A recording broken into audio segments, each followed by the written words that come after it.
Hello children, today we are doing tenses. So tense is a form of verb that indicates the time or a state of an action. So tenses normally tell us when the action took place. The action may take place in the past, in the present or in the future. So we are doing tenses, and what are they? Past, present and future. Now, before I explain tenses to you with the help of this table, you have to understand the verb forms. So, what are the verb forms? There are three verb forms. That is V1, V2, V3. V1 is the base form or the root form of the verb, the main verb. V2 is the past of that main verb, and V3 is the past participle. I have given the examples. See these examples. The base form, we are taking throw. Throw is telling us the action. It is an action word or it is a verb. So this is the main verb or the base verb or V1. You can call it V1 or the base verb or the root verb or the action word, anything. So throw. The past of throw is threw and the past participle of throw is thrown. So the three forms are throw, threw, thrown, play, played, played. So these verbs are very important when we are doing the tenses, and you should know all the three forms of the verbs. Now I hope these three forms are clear. I am going to use V1, V2, V3 when I am explaining the structure to you. So let's begin. We are doing tenses with the help of this table.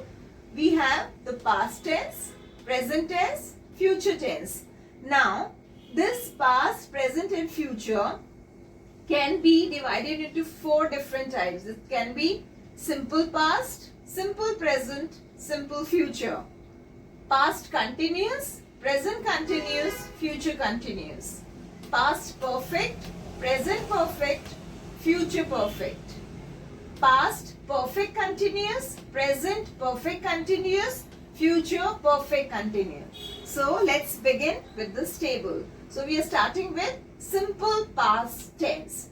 Now children, simple past tense, it denotes this action which has been completed. The completed action. So the structure for simple past tense is subject plus the second form of the verb, that is the past form, plus object. Let's see this with the help of an example. Ravi threw a ball. Ravi is the subject, second form of the verb is threw, and object is ball. Ravi threw a ball.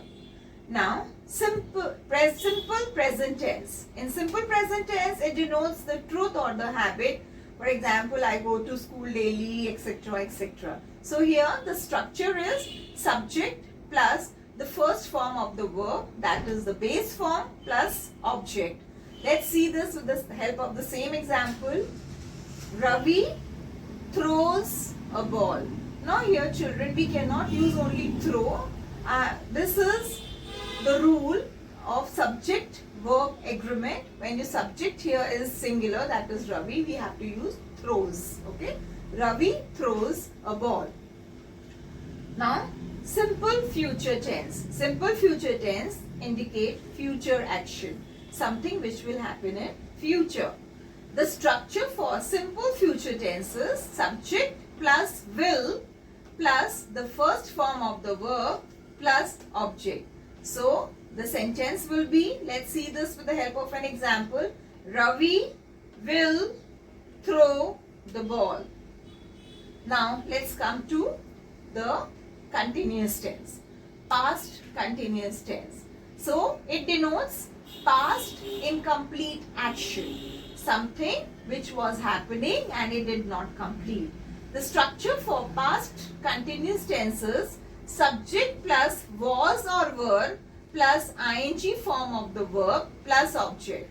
Now here we have to use was or were. If your subject is singular, you will use was, and if your subject is plural, you will use were. So the example is Ravi was throwing a ball. Now let's come to present continuous tense. Present continuous tense tells us about ongoing action. The structure for this is subject plus is or am or are plus ing form of the verb plus object. So our example is Ravi is. We cannot use are because Ravi is singular. Ravi is throwing a ball. Now let's see future continuous tense. Future continuous tense, again it is an action which will take place in future and it will be incomplete. So future incomplete action. The structure for future continuous tense is subject plus will be plus ing form of the verb plus object. Let's see this also with the help of our example. Ravi will be throwing a ball.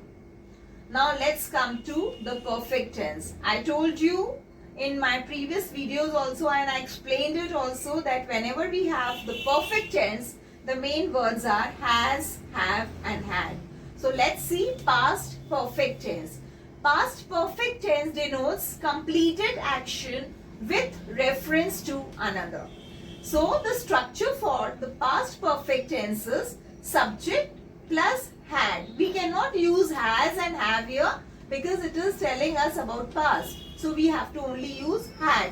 Subject plus had plus the third form of the verb. Here past participle. You have to remember whenever it is perfect tense we are using the third form of the verb, that is the past participle form of the verb plus object.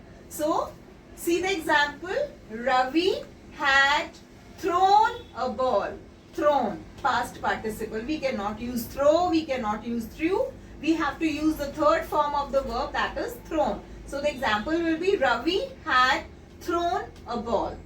Now present perfect tense, something which is perfectly complete. So it is perfectly complete action. See the structure. Structure is subject plus has or have plus the third form of the verb plus object. So our sentence will be Ravi has thrown a ball. Complete action. Okay. Now let's see the future perfect tense. The future perfect tense denotes action to be complete in future with reference to another. WRT is with reference to another. So action to be complete in future with reference to another. Something which will be completed in future. So the structure for this is subject plus will have plus third form of the verb plus object. So the sentence will be Ravi will have thrown the ball.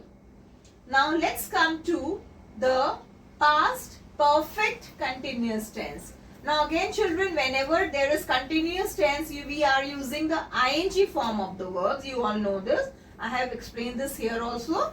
So we use the ing form of the verb. Now it is perfect also. So we have to use has, have, had also. So the structure becomes a little bigger, but you have to, if you memorize this table, it will be very easier for you. So the structure is subject plus had been plus ing form of the verb plus object. So the sentence is Ravi had been throwing the ball. Now present perfect continuous. It is an action that started in past but still continues. So here subject plus has been or have been plus ing form of the verb plus object. So it will become Ravi has been throwing the ball. Now let's come to the last one, that is future perfect continuous tense. So it is something that denotes future incomplete action with reference to another. So it tells us about the action which will happen in future with reference to another action.